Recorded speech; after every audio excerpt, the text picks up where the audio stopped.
Hey guys, Coach Pop here. Thanks for joining me for this week's video lecture. Today we're looking at Strayer's Chapter 15, Cultural Transformations, Religion and Science, 1450 to 1750. And in this chapter, Strayer continues his emphasis on what is new in this period. Specifically, in this chapter, he describes two new cultural developments in Europe, but also examines cultural continuity and change in the worlds of Afro-Asia. In 1500, Christianity was largely limited to Europe, and it would have been difficult for anyone at the time to predict its global impact in the coming centuries. Internally, European Christianity was split after the Great Schism of 1054, creating an Orthodox East and a Catholic West.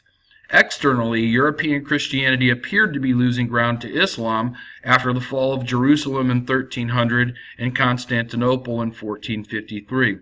So how is it that by 1750 Christianity had become a global phenomenon? The answer is complex, and curiously it begins with a dramatic split within the Roman Catholic tradition of Western Christianity. Martin Luther was a German priest whose original intent was to reform Roman Catholicism, not to break away from it. His 95 theses combined what were rather common criticisms of the Catholic hierarchy and its corruption with a theological message that faith, not works, acts, or rituals, was the path to salvation.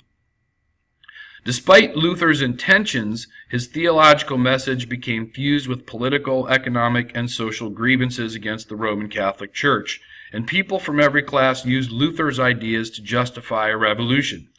This inevitably led to a formal split from Catholicism, which we call Protestantism. Many women were also attracted to this new movement, but despite the fact that many women became literate in order to read the Bible themselves, most Protestant movements offered little agency for women outside of the household, and in some cases even limited women's participation in the church. All Protestants thought that commoners should be able to read the Scriptures themselves. The so-called invention of the printing press not only allowed Bibles printed in vernacular languages to become affordable for a mass market, but it also allowed competing communities to spread their different theologies quickly and efficiently, thus contributing to the dramatic subdivision of churches within the Protestant movement. As religious, political, and economic tensions became intertwined, Western Europe entered a long period of internal strife. Peasant revolts broke out in the German lands in the 1520s. Catholic Huguenot violence tore France apart from 1562 to 1598. And finally, the 30 Years' War pitted the Catholic Church and the Holy Roman Empire against Protestant kings and princes throughout Europe who sought independence from Rome and the Emperor. This treaty brought an end to this period of religious warfare by establishing new political boundaries and affirming the power of sovereignties to control affairs within them. In this way, it not only formed the basis for the modern nation-state, but it also recognized the end of Catholic religious unity in Western Europe. But it is not the case that the Catholic Church sat idly by. In response to widespread revolt, the Roman Catholic Church called the Council of Trent beginning in 1545 to reaffirm its authority over doctrine and ritual. While the Church did enact policies to end corrupt and abusive practices, it also took a hard line against heresy and dissent. Finally, it sanctioned the creation of new religious orders, such as the Society of Jesus, or Jesuits, who were committed to a renewal and expansion of the Catholic faith. In this map of Europe in the period, you can see the divisions along Catholic and Protestant lines.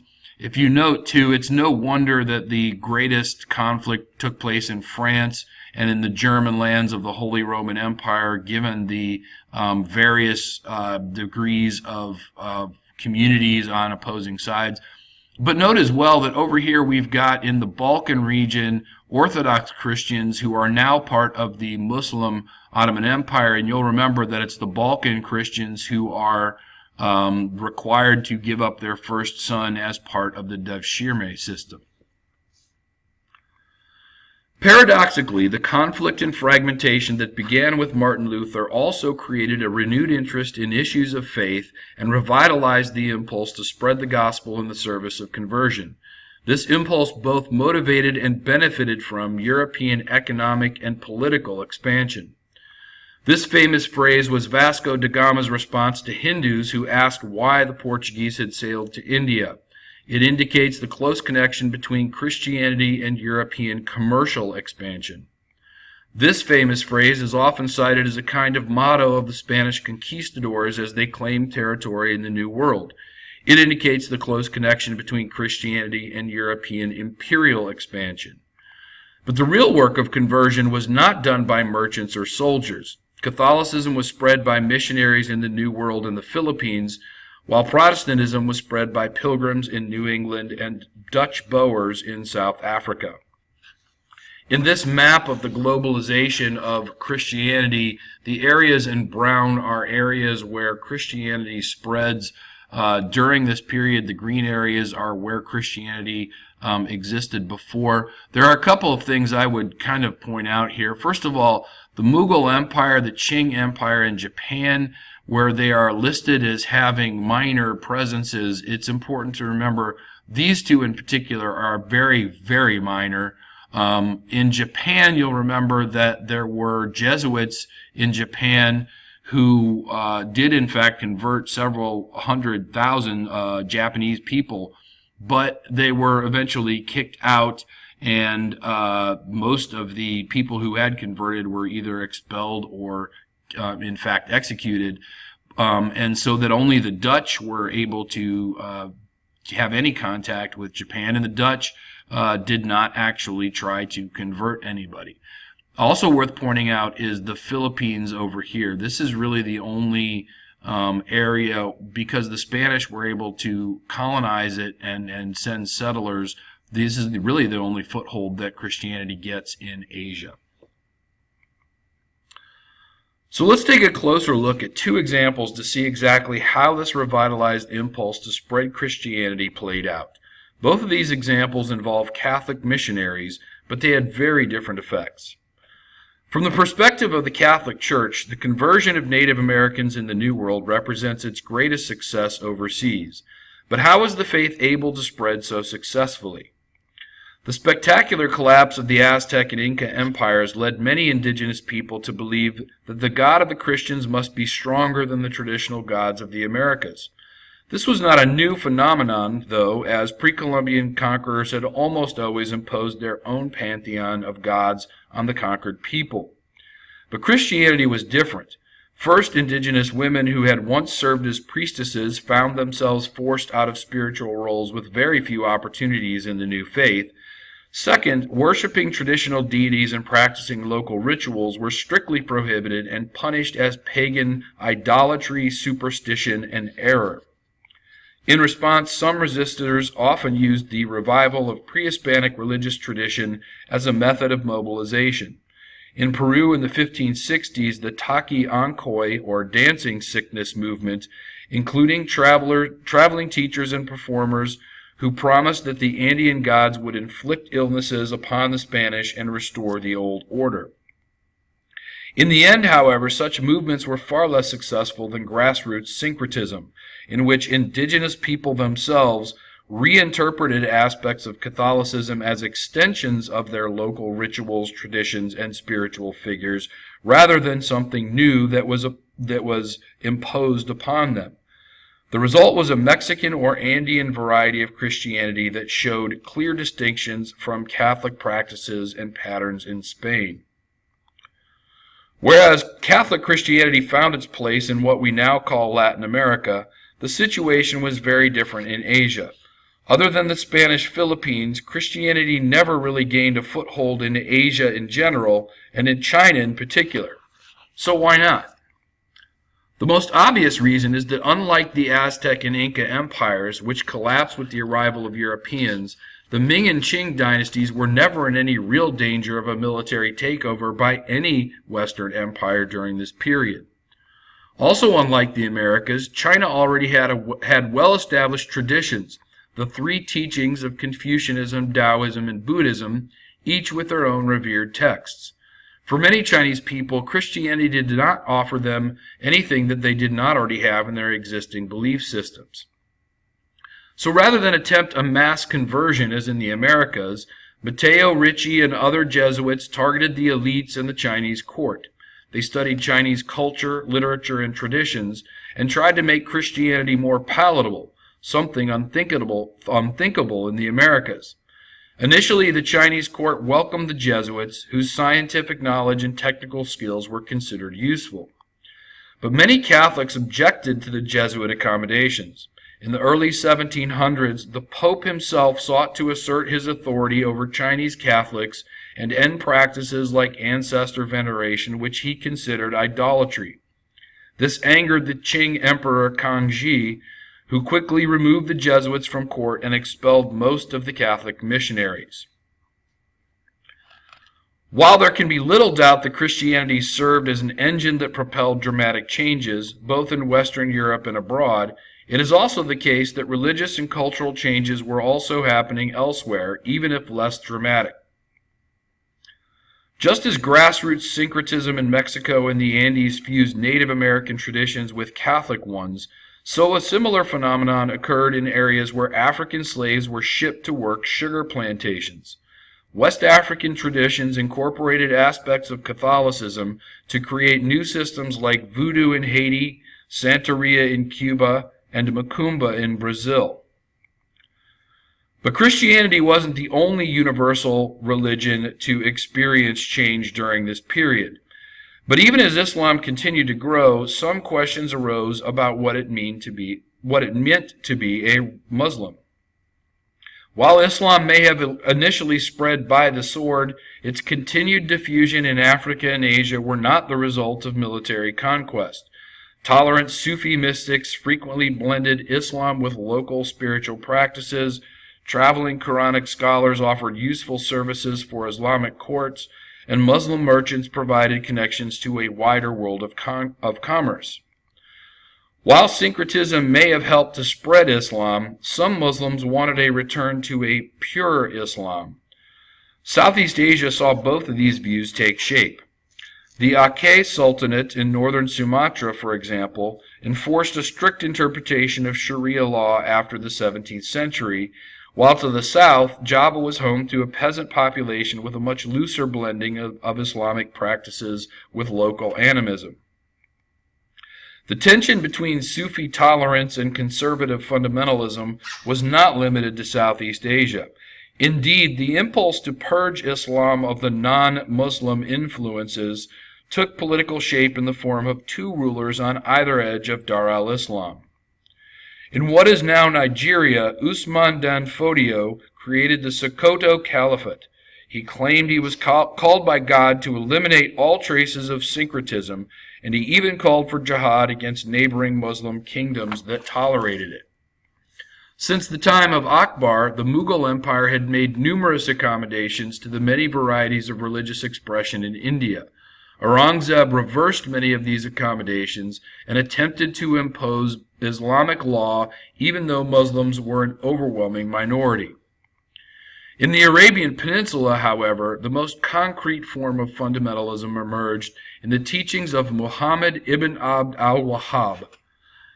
He launched a campaign to purge the region of what he saw as idolatrous practices, and he condemned Sufi, Shia, and secular Sunni alike. Al-Wahhab later received political backing from Muhammad ibn Saud and helped form a small Saudi state in which Wahhabism was the official interpretation of Islam. After 1800, Wahhabi Islam would become associated with resistance to Western influences within Dar al-Islam. In this map, you can see the core territory of Wahhabi Islam in the heart of the Arabian Peninsula that would spread outwards, particularly after backing from the Saudi prince and the establishment of a Saudi state. Note that it is surrounded, in effect, by the Ottoman Empire, who were Sunnis but considered far too secular for al-Wahhab. And then over to the east, you've got the Safavid Persians, who are Shia, and Shia Islam was just completely incorrect in the view of al-Wahhabi. So the growth of a Saudi state in Saudi Arabia is sort of constantly at odds with its Muslim neighbors. This would, of course, become the basis for the modern country of Saudi Arabia, but that is a much more complicated process that we'll look at when we get into the modern and contemporary periods. Cultural change in China was far much less dramatic than in Europe or Dar al-Islam during this period. Nonetheless, there were a few new developments in the period. The anti-Mongol Ming and Manchu Qing each sought support from the Chinese people by using Confucianism as the cornerstone of their legitimacy.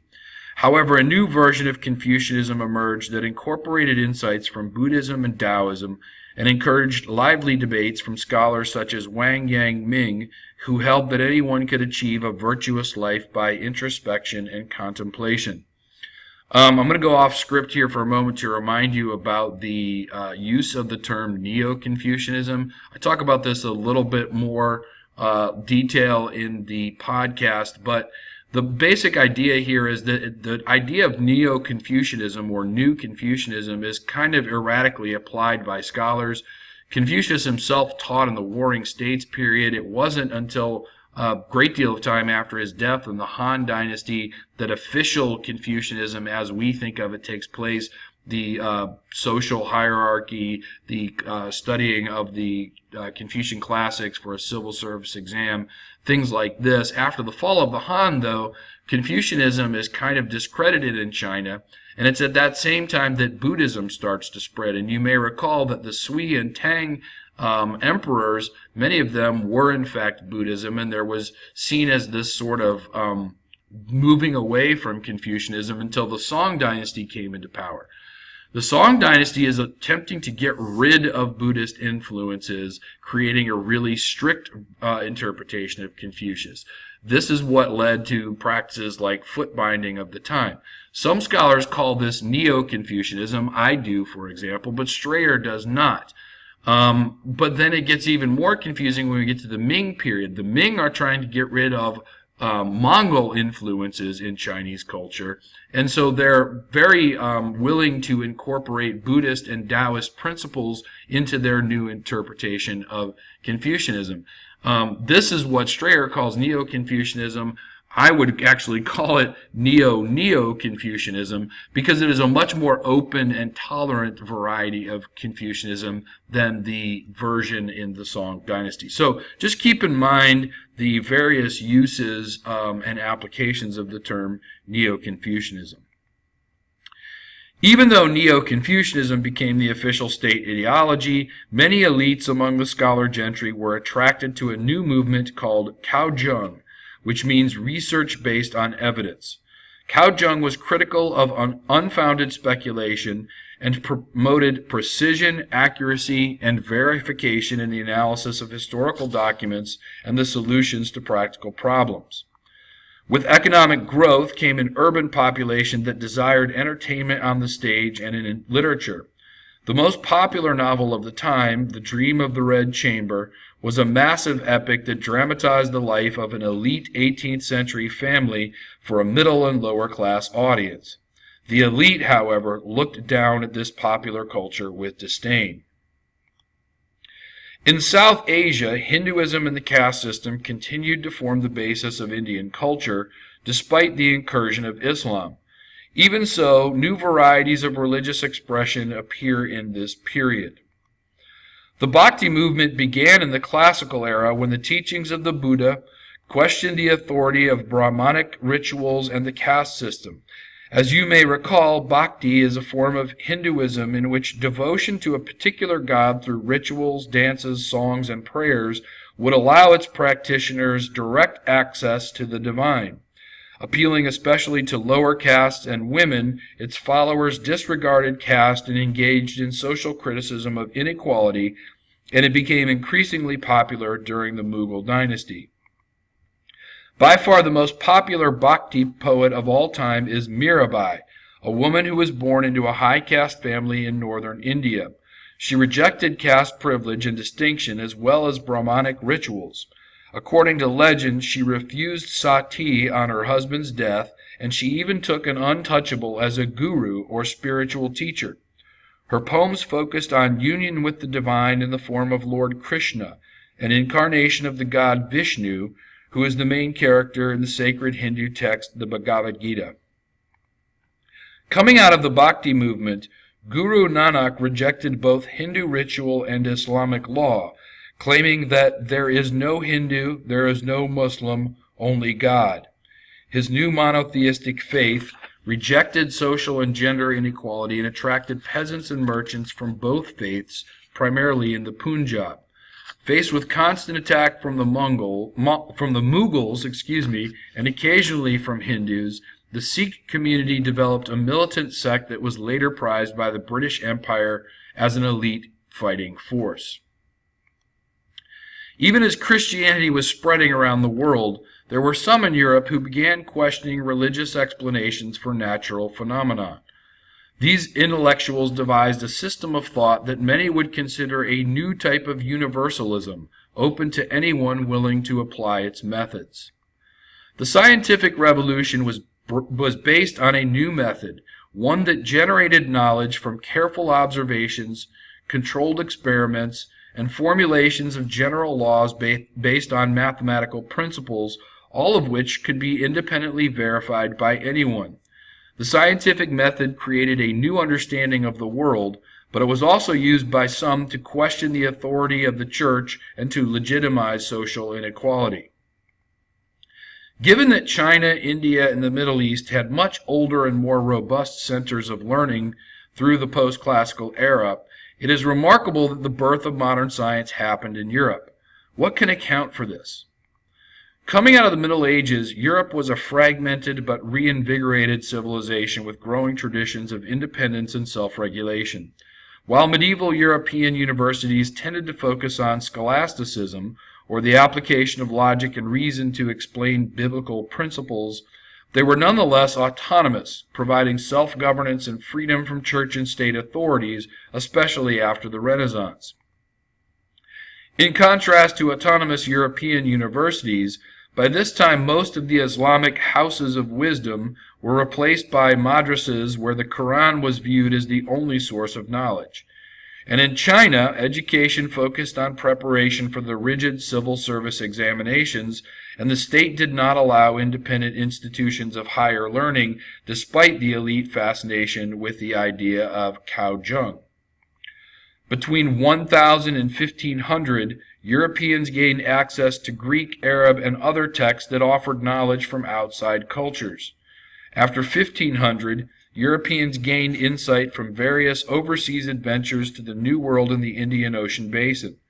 Knowledge from outside of Europe shook up the existing bodies of knowledge and led to a critical view of inherited certainties and traditions.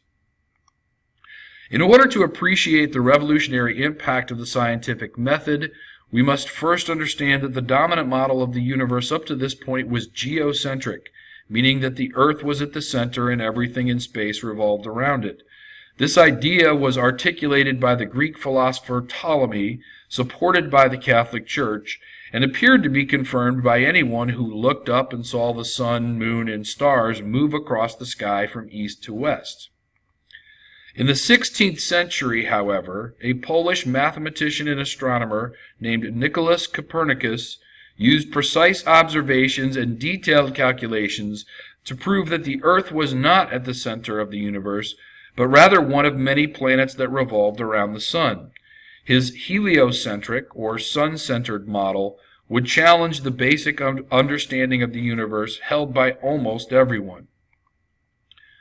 Johannes Kepler, Galileo Galilei, and others would confirm and refine the heliocentric model. The Catholic Church, however, was extremely hostile to such discoveries, as they challenged papal authority and implied that the Earth and humanity were not so special after all. Indeed, many scientists were threatened with excommunication, and a few were even burned at the stake as heretics. One of the greatest figures of the scientific revolution, Sir Isaac Newton, developed his concept of universal gravitation and showed that mathematics could describe all of the forces of the natural world. His work promoted the idea that the world had certain governing laws, and humans could discover these principles. The Newtonian universe was knowable and provable using mathematics. With few exceptions, traditional gender barriers to educating European women ensured that men dominated the scientific revolution. While the Catholic Church did not like to see its authority undermined, many scientists, such as Newton, were faithful Christians who saw the hand of God behind the making of the knowable universe. Importantly, none of the early scientists rejected Christianity or espoused atheism. The scientific method would spread to reach a wider European audience. Eventually, it would be applied not just to the natural world, but also to the human realms of economics, politics, and society. In this way, many philosophers believed that people could become enlightened. Adam Smith, Immanuel Kant, John Locke, Voltaire, and other philosophers of the day saw the world as understandable and perfectible once humans figured out the natural laws that govern society, economics, and politics. Some of these philosophers would become celebrities of a sort and were frequently invited to participate in salons or informal gatherings to discuss ideas and debate issues.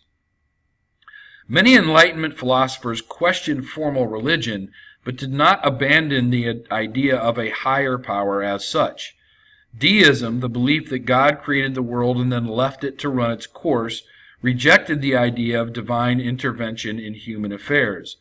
Pantheism, which viewed God as being one with nature, had even less use of rituals, sacred texts, and the clergy. Despite various progressive ideas about social equality and a common rejection of aristocratic privilege, men dominated the Enlightenment, and the movement took a dim view of education for women. A notable exception is Mary Wollstonecraft Shelley, who criticized the patriarchal and misogynistic ideas of Rousseau and others. The idea of progress, that the human condition was not fixed and static, but could be changed for the better with the application of reason and the scientific method, was a central theme throughout the Enlightenment. The French philosopher Marquis de Condorcet is widely viewed as the one who articulated it most eloquently. Not everyone in the Enlightenment was so confident in the power of reason, however. The French philosopher Jean-Jacques Rousseau, for example, called for an immersion in nature rather than book learning. A cultural movement called Romanticism appealed to emotion and deeper spiritual truths beyond science, and a Protestant religious awakening spread throughout Northwest Europe and North America in the 18th and 19th centuries, in part as a reaction to the perceived godlessness of the Enlightenment. While modern science is indeed cumulative, and subsequent thinkers built upon the principles of the scientific revolution, three of the most important figures of the modern world would undermine some of the assumptions of the Enlightenment. The father of biology applied scientific research and observation to life itself, concluding that all species were in constant struggle with each other over resources, and natural selection would determine which would succeed and which went extinct. His book, The Origin of Species, was as revolutionary as Copernicus's work. Some people would later co-opt his ideas and use them as justification for social inequality. The father of sociology applied scientific research and observation to the study of human societies, concluding that history was an evolutionary process driven by the struggle between classes. Both Darwin and Marx emphasized conflict and struggle in the biological and human realms, as opposed to Enlightenment thinkers who optimistically saw reason as leading to peace and progress. At the dawn of the 20th century, the father of psychology applied scientific research and observation to the human mind, concluding that primal unconscious urges of sexuality and aggression drove human behavior.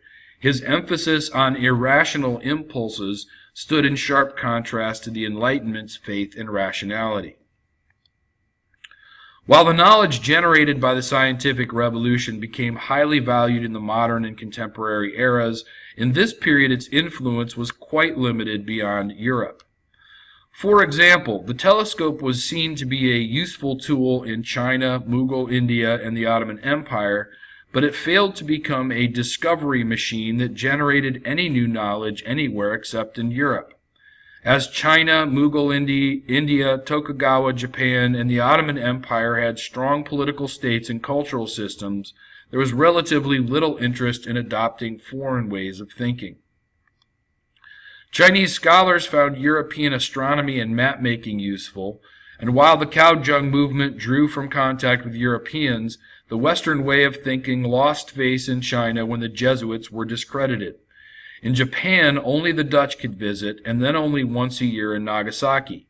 Those Japanese scholars who did have contact with Europeans tended to focus on medicine, astronomy, and map-making. While the revelations of the Copernican solar system did not disturb the rich tradition of Muslim astronomy and Dar al-Islam, most works of Western scholars were not translated into Turkish, Persian, or Arabic. While practical knowledge was welcome, there were various traditions, superstitions, and cultural prejudices that blocked the widespread acceptance of Western science. I want to thank you for joining me for this rather lengthy presentation. I hope that you were able to fill out the outline, and I'll look forward to seeing you in class.